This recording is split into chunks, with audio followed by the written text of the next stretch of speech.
विनंती आहे सर्वांनी दोन्ही हात उंच करून आपण सर्वांनी घोषणा द्यायच्या। बोला भारत माता की जय, भारत माता की जय, वंदे मातरम, वंदे मातरम।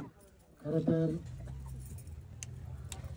एक आगळावेगळा असा प्रस्ताव प्रत्येक दिवाळीच्या दिवशी आम्हाला डोंबिवली भागातील सर्व भजन मंडळींना एक छोटंसं ऑफिस असावं हे वारंवार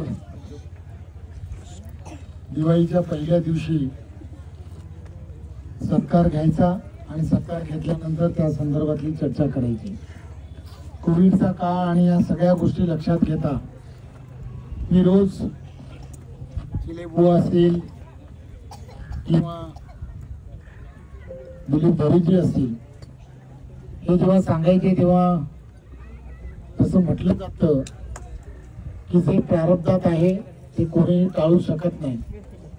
ज्या ठिकाणी जागा बघायला जायचो, छोटी जागा असायची, त्या जागेमध्ये लोकवस्तीमध्ये त्या ठिकाणी आपल्याला भजनाची प्रॅक्टिस होईल का त्याचं उत्तर कदाचित नाही असं यायचं। आणि मग असाच या भागामध्ये जेव्हा आलो होतो आणि मग या भागामध्ये पाईपलाईनच्या कामाच्या उद्घाटनाला जेव्हा आलो तेव्हा लक्षात आलं की अतिशय शांत ठिकाण आहे। समोर पूर्णच्या पूर्ण खाडी परिसर आहे। संध्याकाळच्या वेळेला सर्वजण या ठिकाणी स्वच्छंद फिरण्यासाठी येतात आणि एक चांगलं वातावरण नैसर्गिक दृष्ट्या अशा वातावरणामध्ये जर आपल्याला या ठिकाणी काही करता आलं तर नक्कीच त्याचा फायदा होईल। मी खऱ्या अर्थाने जनार्दनजी म्हात्रेजी, त्याचबरोबर राहुलजी, ही सगळी मंडळी त्यांच्या मनामध्ये थोडासा वेगळा विचार होता, पण त्याच दिवशी तिथेच थोडंसं अशा पद्धतीने जेव्हा चर्चा झाली की माझी विनंती आहे की आपण हे जर उभं करू शकलो तर एक वेगळा असा पूर्ण शहरासाठी असणारा एक वेगळा विषय सुरू होऊ शकतो, मला तेवढी परवानगी द्या। आणि जनार्दन म्हात्रे यांचं गेल्या वर्षानुवर्ष माझ्याशी असलेले घरोब्याचे संबंध आणि त्यामुळे त्यांनी म्हटलं की दादा तू काय करणार असेल आम्ही थोडी नाही म्हणतो, परंतु एक गोष्ट त्यांनी सांगितली की या भागामध्ये दशक्रिया क्रिया करण्यासाठी कुठेतरी जागा तरी उपलब्ध करून द्या। त्यामुळे दोन्ही गोष्टी हे तिथे एक चांगलं भवन आणि त्याच्या बाजूला उरलेल्या काही जागा ज्या आहेत त्या जागेमध्ये दशक्रिया करण्यासाठी एक चांगला असा वास्तू, अशा दोन्ही गोष्टी या संपूर्ण विषयाला आज खऱ्या अर्थाने आपण या ठिकाणी सुरुवात करतोय।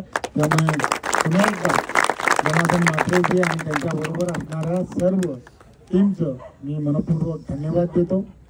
मी आपल्या सर्वांना खात्रीने सांगतो की हे अतिशय आगळंवेगळं असं भवन असेल।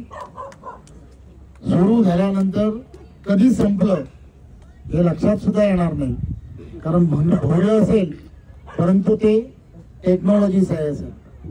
आज आपल्याला माहित आहे की बरेच असे प्रकल्प की जे गतीने करायचे असतील तर त्यासाठी काही वेगळ्या पद्धतीच्या यंत्रणा वापरता येतात आणि त्याच पद्धतीचं एक वेगळं असं भवन हे येणाऱ्या काळामध्ये आम्ही लवकरात लवकर पूर्ण करू याची मला पूर्ण खात्री आहे।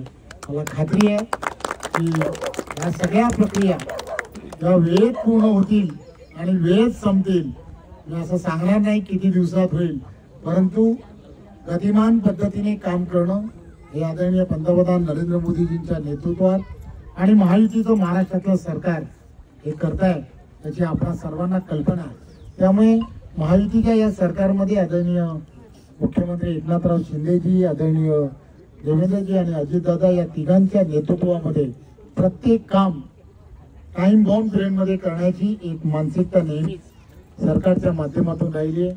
त्यामुळे आम्ही हे काम अतिशय वेगाने, जलद गतीने, अतिशय चांगलं कसं होईल यासाठी आम्ही नक्की प्रयत्नशील राहू। आपण आणि आपले सगळ्यांचे आशीर्वाद असेच महायुतीच्या पाठीशी खंबीरपणे ठेवा। एवढीच या प्रसंगी विनंती करतो. धन्यवाद. जय हिंद, जय भारत.